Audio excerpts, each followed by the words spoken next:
Hello and welcome back to Organized Chaos. This is episode 14, and today I'm going to tackle a topic that isn't really discussed enough in the startup world.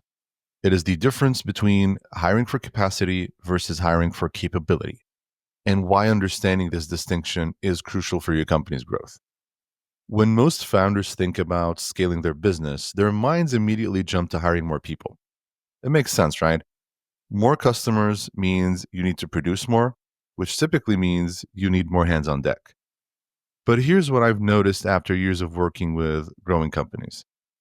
Very few founders and their leadership teams actually stop to consider whether they're hiring for capacity or capability. Let me break down what these terms mean and why the distinction matters so much. Let's start with hiring for capacity. This is when you're essentially looking to do more of what you're already doing today. You want additional outputs, generally using similar or identical operations. Now, you might think this is straightforward. When demand increases, you hire more people. But hold on, because this is where many companies make costly mistakes. Before you jump into hiring for capacity, you need to do a critical evaluation.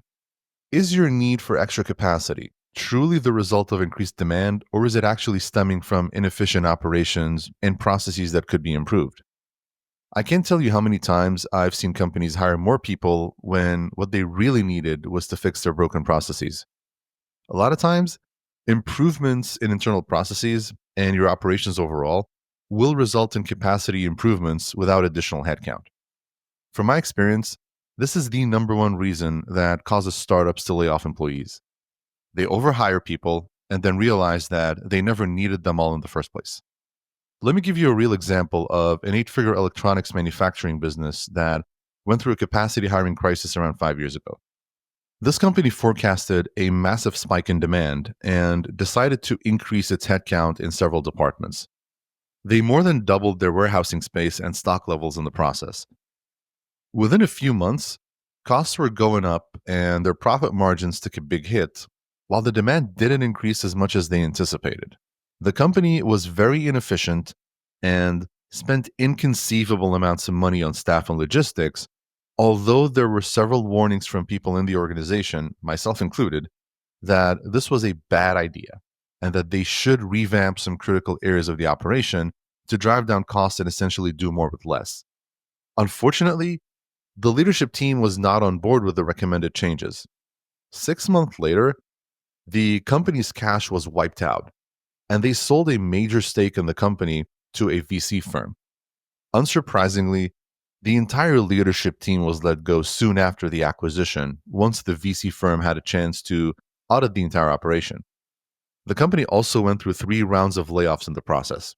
This brings me to an important point about hiring for capacity. You need to determine if the capacity increase is needed on a temporary or permanent basis. If it's permanent, you're looking at a long term engagement. Think full time employees or long term part time staff whom you can gradually roll into full time if the need arises. The key here is to optimize your spending on talent because contractors and other temporary staffing solutions, they often come with a premium that can drain your cash if you let them drag on without a clear plan in mind. Many companies get lazy and keep extending their contractors over time without frequently reassessing the need.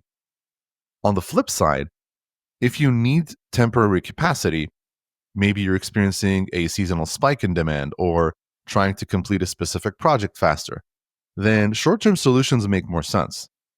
But be very careful here. I've seen too many companies get this wrong, and I'm sure you all see the countless companies in the news that are laying employees off due to overhiring during the COVID pandemic. They hired aggressively when demand spiked, only to face painful layoffs when the market shifted. I know some early stage companies that were even forced to shut down because they bled their operations dry with the overhiring, and the revenues never caught up with the skyrocketing expenses. Now let's talk about hiring for capability. This is fundamentally different from hiring for capacity because you're looking to do something you don't currently do. Maybe you're launching a new product or service, entering a new market, or implementing a completely new way of doing things. In these scenarios, you'd likely need capabilities that don't exist within your current team. A great example today is that of companies they're trying to leverage AI in their operations. Sure, you could try to figure it out with your existing team, but that usually means taking longer, spending more, and making avoidable mistakes along the way. The smarter solution is often to buy or rent those capabilities by just hiring people with the right expertise. So, if you want to leverage AI in your business, you're probably better off hiring someone who knows how to do this instead of trying to figure it out yourself, assuming that you and your team don't have the skills to get this done today. For the most part, capability hiring is a strategic endeavor. When you're hiring for capability, you need to evaluate whether this capability is essential to your company's core business. If it is, then you should probably build it in house with permanent hires. If it's not, then renting the capability through contractors or consultants might make more sense. Let me give you a practical example. Say you need to design a website for your business. First, ask yourself, is web design a core strategic need that is essential to your company's success? Will you need this capability for a defined period of time, or is this a permanent need? If you answered no to either one of these questions, then it makes more sense to hire an agency or contractor rather than bringing on a full time web designer. But if you're an e commerce business, then web design is a critical part of your business and its success. I'd expect you to hire some full time web designers, but you're likely not going to do that if you run a restaurant business. Let me give you another real example of a 7-figure SaaS company that I helped a while back. They hired way more engineers than they needed and paid premiums for contractors on very long term contracts. We're talking 12 plus months here. The decision to do that was based on promises from prospective big fish clients who said they would sign up as soon as the company released a set number of features. If the deals went through, then the company could potentially double its annual recurring revenue, or ARR. This is the good news. The bad news is that the company was quite far away from releasing those features. We're talking years away. To make matters worse, they didn't fully understand those features and didn't have the internal capabilities to build them. So they took a leap of faith and doubled their headcount using contractors with the capabilities they need and put them on open ended contracts. The end result was a catastrophe. The company took 18 months longer than they had anticipated and spent approximately 3 times more than what they budgeted for. They even borrowed money to get the job done. And when they finished the job, not all the customers followed through on their promise to sign up. The cherry on top was that those features were so niche to a specific market segment that the sales potential was very limited and could probably be achieved within a year or two. The $1 million question here is, how did this company come to these decisions? Well, it turned out that they didn't have people with the right capabilities to understand what they were actually getting themselves into.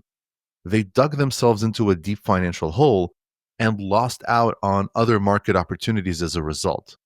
Fortunately, this company listened to advice and made some necessary changes in leadership and other key areas of the business to bring in people who had the right capabilities and know how. Within 12 months, the company was back up on its feet and even started scaling. I think by now it's obvious why understanding the distinction between capacity and capability hiring is important. It makes your hiring process deliberate and strategic rather than reactive. It allows you to consciously evaluate the validity and timeliness of hiring requests, which is crucial for effective hiring and financial management.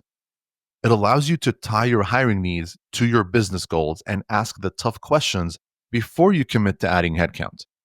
The last thing you want is to strip yourself of funds that could be better deployed in other parts of your business.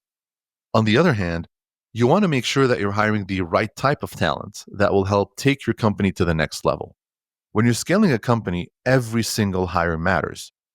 Making the wrong choice between hiring for capacity versus capability can have serious implications for your growth trajectory and financial health overall. By being intentional about which type of hiring you're doing and why, you can make much better decisions about when and how to grow your team. That's it for today's episode. In the next episode, I'll be discussing a spicy topic, which is how fast-growing companies can avoid layoffs as they scale. Thanks for tuning in. If you enjoyed this episode, please leave me a review wherever you get your podcasts. This will help me spread the word about Organized Chaos and keep the show going. If you have any questions or topics you'd like to suggest for the show, please send me an email to hello@organizedchaos.fyi. For more content and resources, make sure to check out the website at organizedchaos.fyi. See you on the next one.